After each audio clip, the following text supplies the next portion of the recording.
ये कैसे संभव है?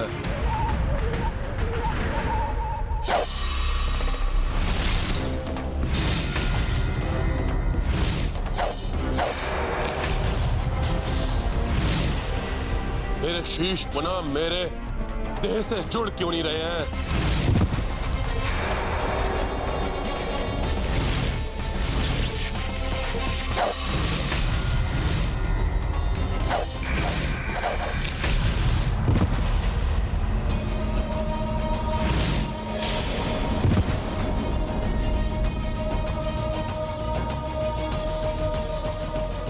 प्रतीत होता है कि रावण की मायावी शक्तियां चूक गई हैं। अब उसका अंत समीप है।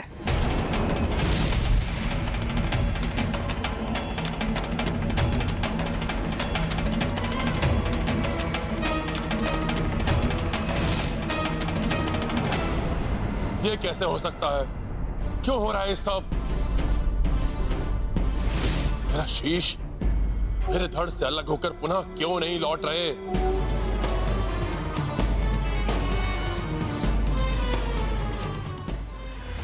प्रतीत होता है इस वानर को अमृत ताल के बारे में ज्ञात हो गया है। अवश्य ही इसके द्वारा अमृत ताल वाष्पित कर लुप्त कर दिया गया है। प्रभु, अंत कर दीजिए इस दुष्ट का।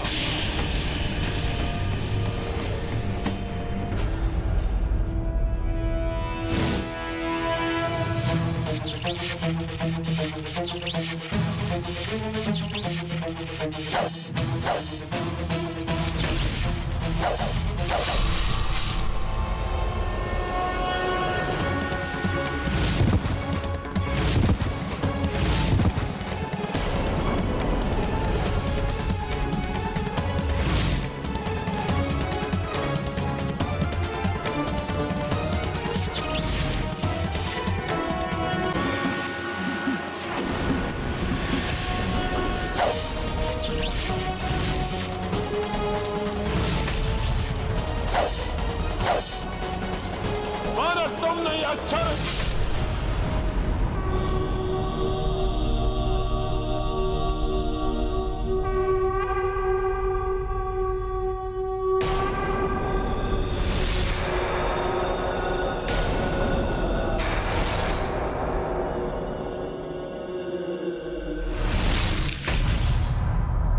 जय श्री राम। प्रभु श्री राम की, प्रभु श्री राम की, प्रभु श्री राम की, प्रभु श्री राम की। क्रोध लंकेश,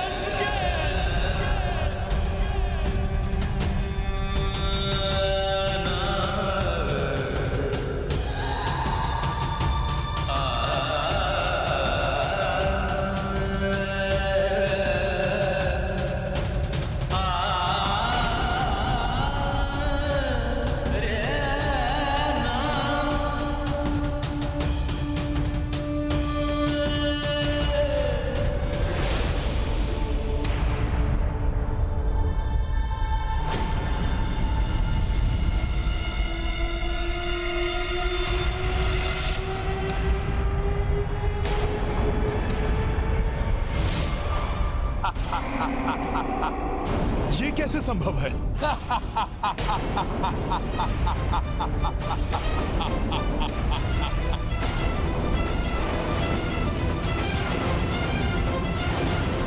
वनवासी, कहीं तुम्हारा ये भ्रम तो नहीं था इतनी सहजता के साथ तुम इस लंकेश रावण का वध कर लोगे? अब तो टूट गया ना तुम्हारा ये भ्रम। मैंने तो पहले ही कहा था कि रावण का वध करना कठिन ही नहीं असंभव है।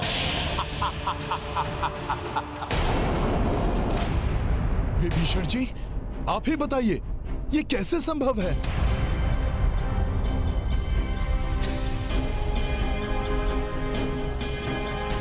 रावण को रक्षा प्रदान करने वाले अमृत ताल को स्वयं नष्ट किया है मैंने। उसमें जल की एक बूंद भी मैंने शेष नहीं रहने दी, परंतु यह फिर भी पुनर्जीवित हो गया।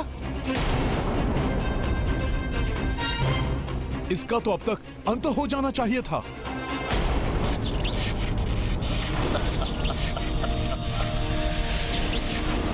ओहो, तो तुम अब भी प्रयास करना चाहते हो? वैसे भी तुम्हारे इस तुड़ीर में अब अंतिम बाण शेष है, उसका भी प्रयोग करके देख लो। धर्म युद्ध करने वालों के तुनीर कभी बाण विहीन नहीं होते, महाज्ञानी रावण।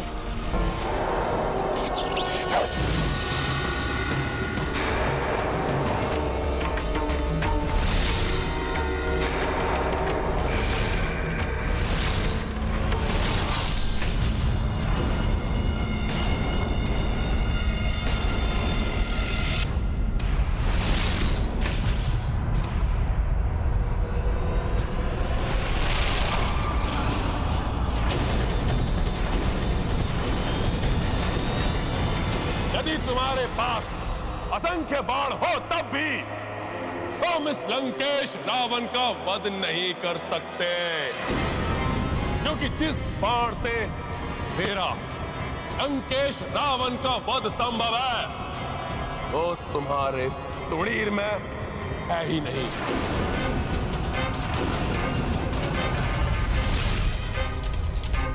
भ्राता लंकेश का इतना महत्वपूर्ण रहस्य मैं भूल कैसे गया? विभीषण जी, कैसा रहस्य? मैं प्रभु श्री राम को बताना भूल गया कि भ्राता लंकेश की मृत्यु का बाण स्वयं उनके पास ही है, जिसको प्राप्त किए बिना उनका वध असंभव है।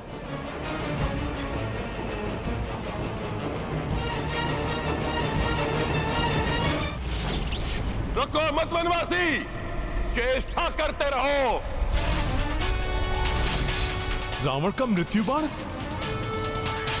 वो उसे कैसे प्राप्त हुआ और मुझे कहां मिलेगा वो बाण?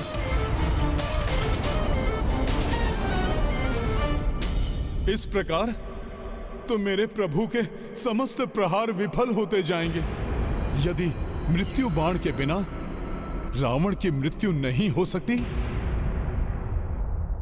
तो संसार के किसी भी कोने में छुपा कर रखा गया हो मृत्यु बाण को मैं उसे ढूंढकर अवश्य लाऊंगा। बताइए, कहां है वो मृत्यु बाण? मृत्यु बाण वो बाण है जिसे भ्राता रावण ने स्वयं यमराज से छीनकर अपने अधिकार में ले लिया। यमराज से मृत्यु बाण छीन लिया लंकेश ने? हाँ, ब्रह्मदेव, महादेव एवं देवी से वरदान पाकर भ्राता लंकेश अत्यंत शक्तिशाली हो गए, किंतु फिर भी उनके मन में अपनी मृत्यु को लेकर संदेह बना रहा। अपने इस भय को मिटाने के लिए वो मृत्यु के देवता यमराज पर चढ़ाई करने के लिए स्वयं यमलोक जा पहुंचे। उस रात्रि भ्राता लंकेश की उग्रता अपने चरम पर थी। भ्राता इतने प्रचंड थे कि यमलोक के जो भी सैनिक उनका मार्ग रोकने के लिए आए, उन्होंने एकाकी क्षण भर में उन सब का विध्वंस कर डाला। रोको कोई दुष्ट को। और मार्ग की समस्त बाधाओं को समाप्त करते हुए जब भ्राता लंकेश यमलोक में प्रवेश कर गए तो स्वयं यमराज उनका सामना करने के लिए उनके समक्ष आ गए। दोनों के मध्य महासंग्राम छिड़ गया।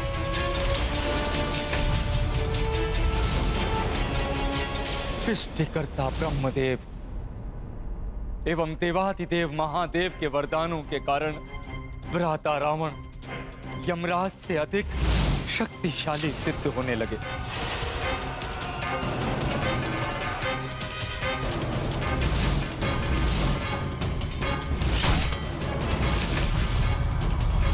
और यमराज को संभलने का अवसर ही नहीं दिया भ्राता रावण ने, और विवश होकर यमराज को अपनी पराजय स्वीकार करनी पड़ी।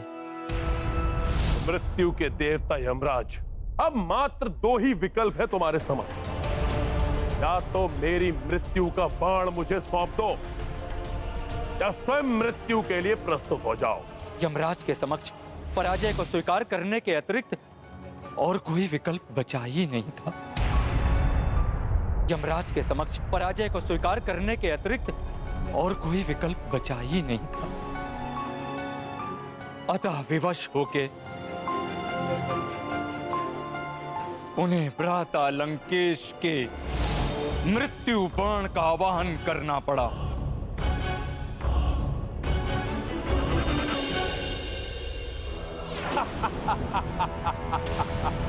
अब ये मेरी मृत्यु का बाण मेरे अधिकार में रहेगा। जब किसी को यह बाण ही प्राप्त नहीं होगा तो कोई भी मेरा वध नहीं कर पाएगा। अमर हो जाएगा त्रिलोक विजेता लंकेश रावण। और भ्राता लंकेश जब अपना मृत्यु बाण लेकर पुष्पक पर आरूढ़ हुए, तभी यमराज ने उन्हें चेतावनी दी। रावण, इस भ्रम में कदापि मत रहना कि तुमने अपनी मृत्यु पर विजय प्राप्त कर ली है। तुम जिस पृथ्वी पर रह रहे हो वो नश्वर है। वहां जिसका जन्म होता है, समय आने पर उसकी मृत्यु भी होती है। तुम नहीं बच पाओगे रावण। तुम्हारे मृत्यु का भी जब समय आएगा, तुम्हारा यह मृत्यु बाण स्वतः उसके पास पहुंच जाएगा जिसके हाथों तुम्हारी मृत्यु होगी। तो विभीषण जी, इस समय वो बाण है कहां? कृपया करके मुझे शीघ्र बताइए। मैं किसी भी मूल्य पर उस बाण को लेकर आऊंगा। ये तो स्वयं मुझे भी ज्ञात नहीं कि वो बाण कहां रखा गया है,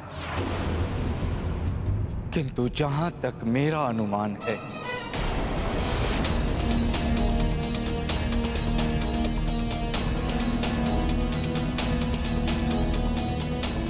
ये मैं क्या कर रहा हूं? स्वयं अपने ही भ्राता की मृत्यु का कारण बनने जा, किंतु धर्म के मार्ग पर चलने के लिए मुझे ये बलिदान देना होगा। भाभी मंदोदरी को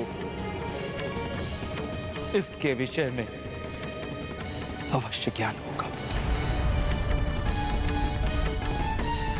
महारानी मंदोदरी? किंतु स्मरण रहे हनुमान, भाभी पतिव्रता स्त्री है, इसलिए उनसे मृत्यु बाण के विषय में पूछना निरर्थक ही होगा।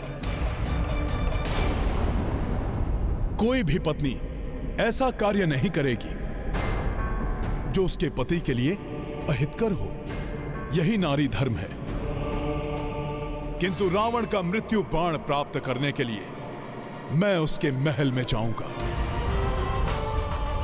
भले ही इसके लिए मुझे कुछ भी करना पड़े।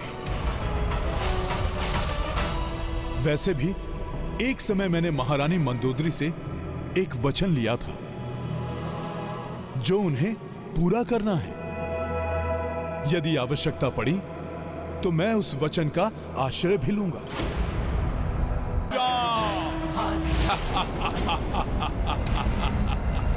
रावण का वध करना तुम्हारे बस में नहीं है वनवासी।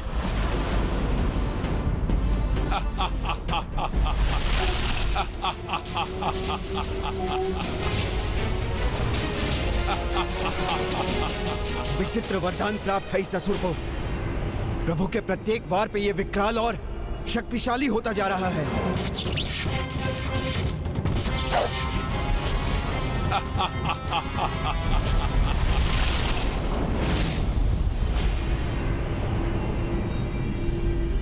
स्वामी लंकेश की शक्ति बढ़ने के साथ साथ मेरे हृदय का कंपन भी बढ़ रहा है। न जाने क्या होने वाला है आज। पति कितना भी अधर्मी क्यों न हो, किंतु पत्नी सदैव पति के हित के लिए ही तत्पर रहती है। महारानी मंदोदरी भी लंकेश का मृत्यु बाण कभी नहीं देंगी। उस बाण को युक्ति से प्राप्त करना होगा।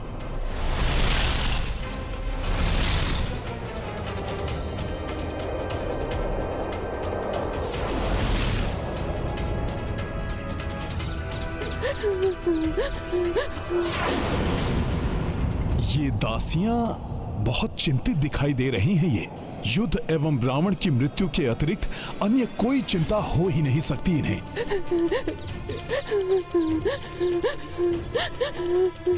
कदाचित इनके वार्तालाप से ही उस मृत्यु बाण तक पहुंचने का कोई सूत्र प्राप्त हो जाए।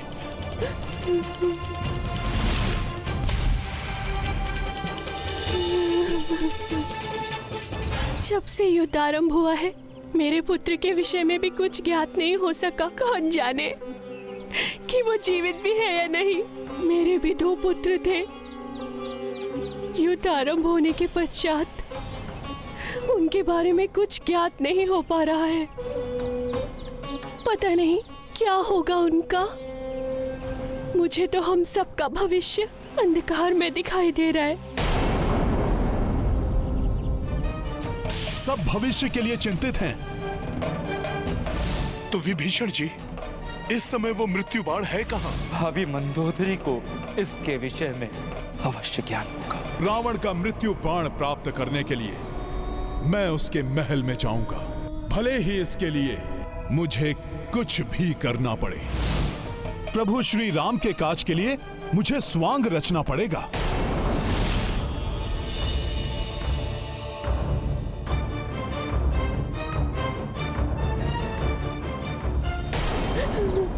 बम बम भोले, बम बम भोले, बम बम भोले, बम बम भोले, हर हर बम बम, हर हर बम बम, हर हर बम बम, हर हर बम बम, बम बम भोले। जोगी घर घर गाता जाए, सबका भाग्य बताता जाए। जोगी घर घर गाता जाए, सबका भाग्य बताता जाए। बम बम भोले, बम बम भोले। अरे देखो, कोई जोगी आ रहा है। बम बम भोले, बम बम भोले। हाँ, बड़े ही पहुँचे हुए जोगी लग रहे हैं ये। भूत भविष्य को देखे जोगी, जोगी से कुछ छुप ना पाए। आगे क्या है होने वाला, ये सब जोगी ही बतलाए।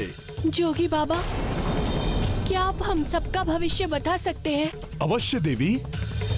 शनि की टेढ़ी दृष्टि हो या मंगल का कोई क्रीड़ा, या राहु केतु ने भाग्य में किया हो कोई झमेला,